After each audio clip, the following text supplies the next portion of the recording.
name of the little Devar Torah that we're going to be discussing today on PARSHA Shemos is stopping to ask the right questions. You know, Chazal spend a lot of time telling us why HaKadosh Baruch Hu chose Moshe Rabbeinu to be the Redeemer of Israel. Many of you may be familiar with that famous story, that one of the tests that was given to Moshe Rabbeinu to see if he was worthy of being the leader, the Redeemer of Israel, was that when one of the little lambs strayed from the flock, Moshe Rabbeinu ran after it, and the lamb kept running and running and running until it came to the place where the burning bush was, and Moshe finally picks up the lamb and says, "Oh, you must be so exhausted, you've been running so far to get some water, let me carry you all the way back." And it's then that the Medrash says that HaKadosh Baruch Hu shows him the burning bush, because he displays his capability for compassion to all living creatures, not just important people. Right?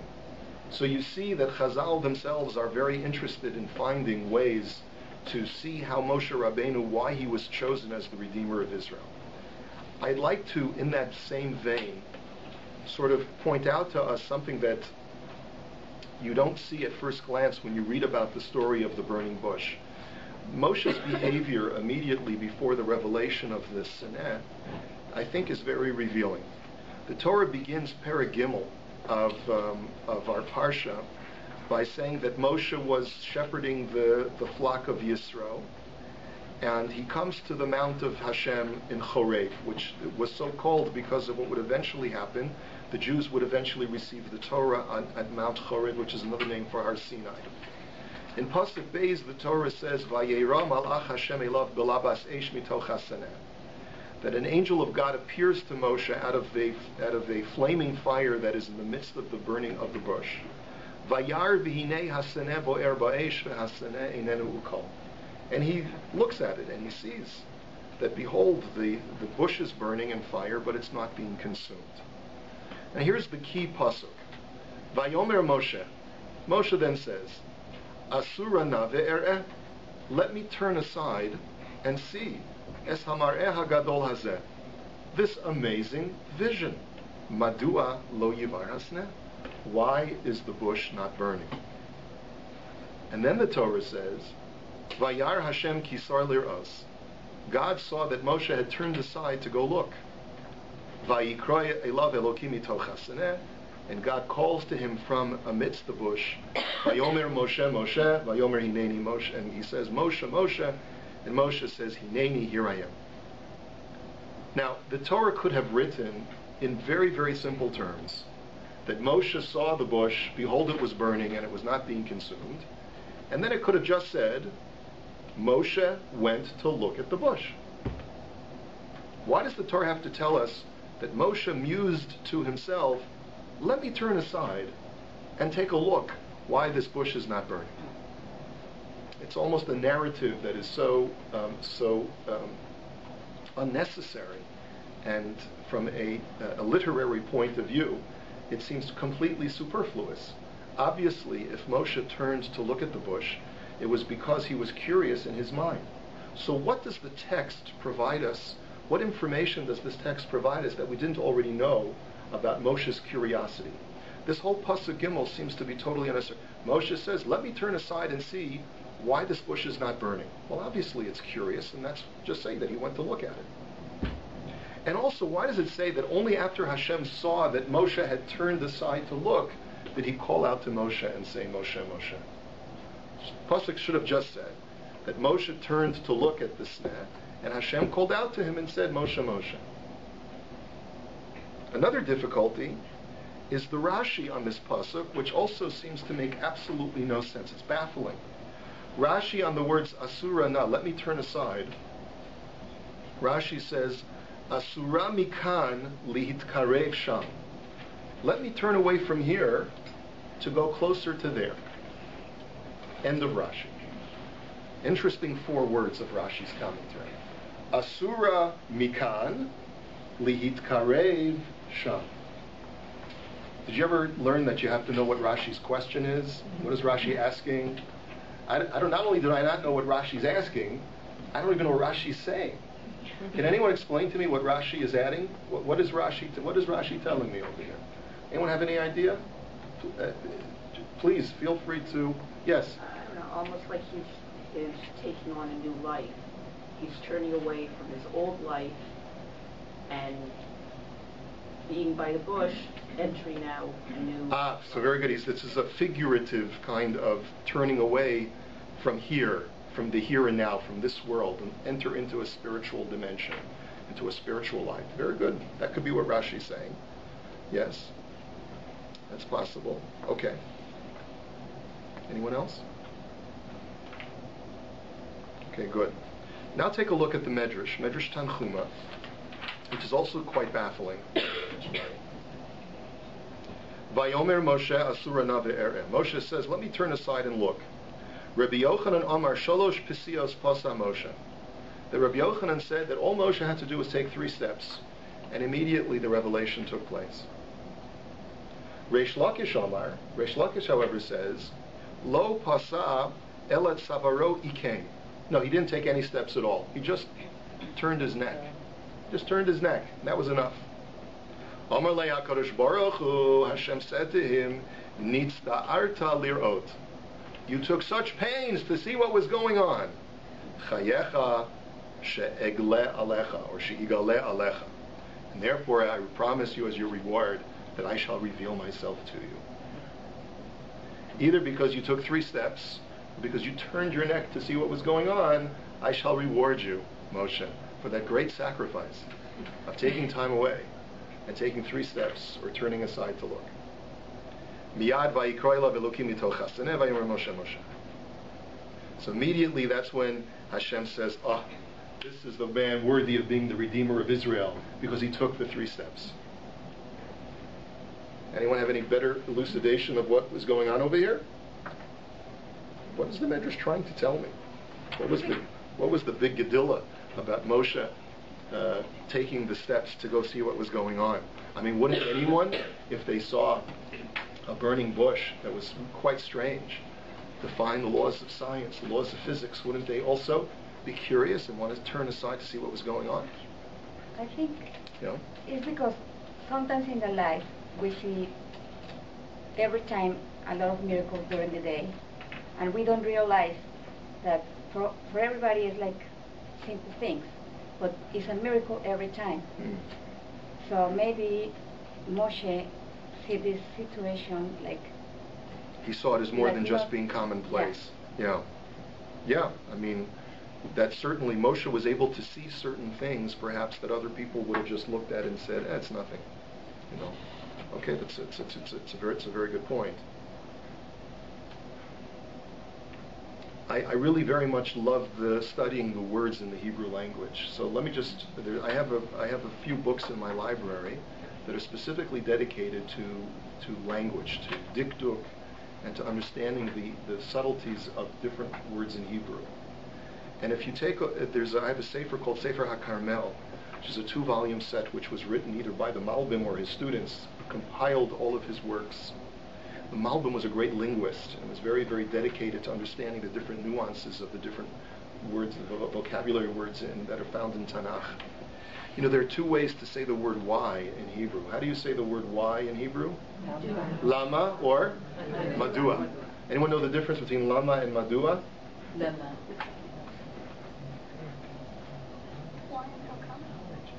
And what's the difference between why and how come?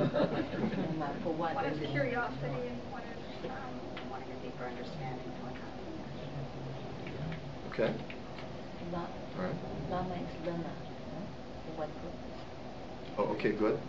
So let's take a look at the Malbim and see what he says. He asks this question as all, and he goes in this entry called Madua Lama. He explains the difference between the 2. The Milat Madua Shoel al hasiba. When you say the word Madua, you're asking what is the cause of what happened, and I guess what is the thing that was the cause of the phenomenon? What is the antecedent of this? In other words, what set of circumstances brought about what I am witness to right now, or what I'm experiencing right now? That's what the word Madua means. Kamo Madua miharten bo hayom. such as the question, what caused you to hurry up to come today so quickly? Or madua lo chilisem chokchem, as we're going to see in just a minute at the end of the parsha, where Paro or the taskmasters say to the Jewish slaves, they say, why didn't you finish your quota of bricks? Madua lo ba ben Yishai, or like Saul says, why didn't? What is it? What are the antecedent causes for why King David didn't show up at my feast today? Uchedome, and the like. Uvemilat lama shoel al hatachlit. The word lama is, the question is, what is going to be the outcome of what I'm experiencing or witnessing right now? Lima, like lama, lima. Why is this happening? Meaning, what can I expect is going to be the product of what is happening? Like lama zeli bechora. Like when Yosef says, lama, why do I need to have the firstborn right? What do I get out of it? What productive outcome do I get out of it? Lama ze emtzachein. Like why is it? Let me find favor in your eyes. Lama ze shalachtani. Like Moshe Rabbeinu says to Hashem, why did you send me? What is the practical outcome of why you have sent me on this mission to redeem the Jews, if indeed nothing productive is happening? Uchedome harbe. And this is based on the Malbim's commentary to Sefer Yeshaya. And if that's the case, first of all, you can see a great example of it at the end of this week's Parsha. You're going to see a very interesting contrast between Madua and Lama.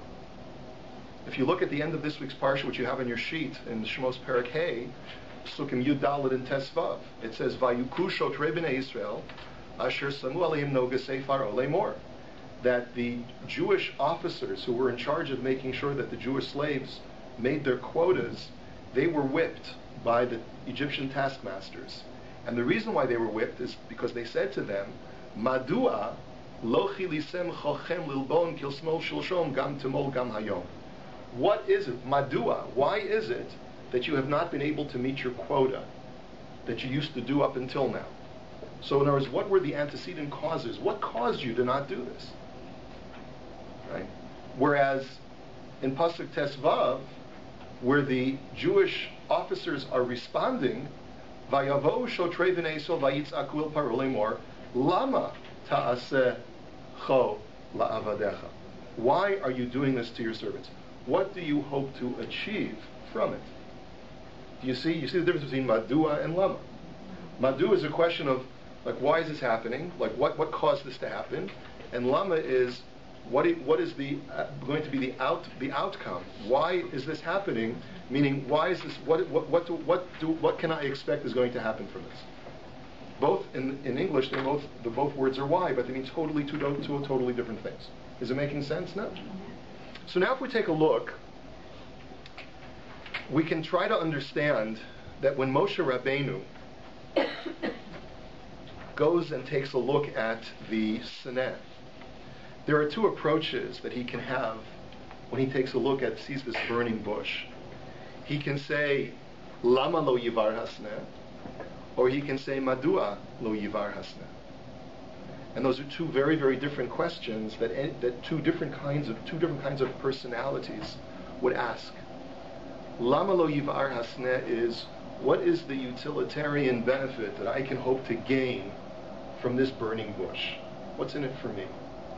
And if a person is truly interested in going across his daily business, and as a shepherd, or as a lawyer, an accountant, a doctor, or whatever you are, and you're constantly involved in tachlis, what's the benefit that I can get out of this? So then your question is always going to be lama. Is it beneficial or is it not beneficial? That's really all that matters. Madua is a totally different question. Madua is a sense of curiosity. I just want to understand. I want to understand Hashem's world. I want to understand why things work the way they do. Not necessarily because I have anything personally to gain from this knowledge, but I seek a greater understanding of HaKadosh Baruch Hu. I want to understand Hashem's world. A lot of times people ask the question why, especially when they go through very, very difficult situations or experiences in life. A person can ask herself or himself the question, why is this happening to me? But there are two ways of asking the question why. You can ask the question, why is this happening to me? Meaning, what do I hope to benefit from this experience? And oftentimes that question has no answer. But there's another question that you can ask is that, what is the cause? What brought all of this to come about? And let me go back in history and try to understand what caused all of these things to happen. And then maybe I can learn from them. That's a very, very different. There's a question of madua, and there's a question of lama. The fact that Moshe took the time to stop and think about the big issues about what life is all about reflects upon him favorably in Hashem's eyes. He wasn't just interested in tachlis, of just getting through the day and figuring out of what benefit this is for me. He was able to see a bigger picture about life. The people who can ask the madua questions are the truly creative people, and the ones who truly have the greater vision about what life is all about. And they're the ones who can actually say to themselves that even if saving that one particular individual provides no benefit to the greater good, but there's a madua that requires me to save that one individual and to help that one individual. And it's true that the normative tachlis-oriented path of life is what we normally lead, but if we want to lead meaningful lives, we need to get off the tachlis track once in a while and be more circumspect and introspective. And that's what Rashi means when he says that Yaakov moved away from here, his tachlis-oriented life of being a shepherd, and let me go over there. Let me start thinking in a different way. Let me go into a realm of the madua instead of the realm of lama.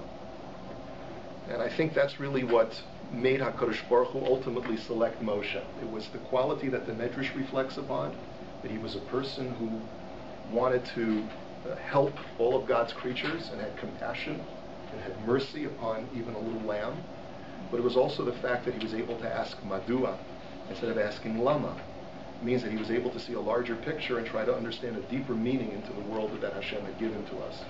When we're presented with certain things in life, sometimes we miss them. We don't even see them because all we're focused on is the lama, is the utilitarian tachlis that I can get out of it. And anytime we see something that doesn't provide us with tachlis, we seem to ignore it.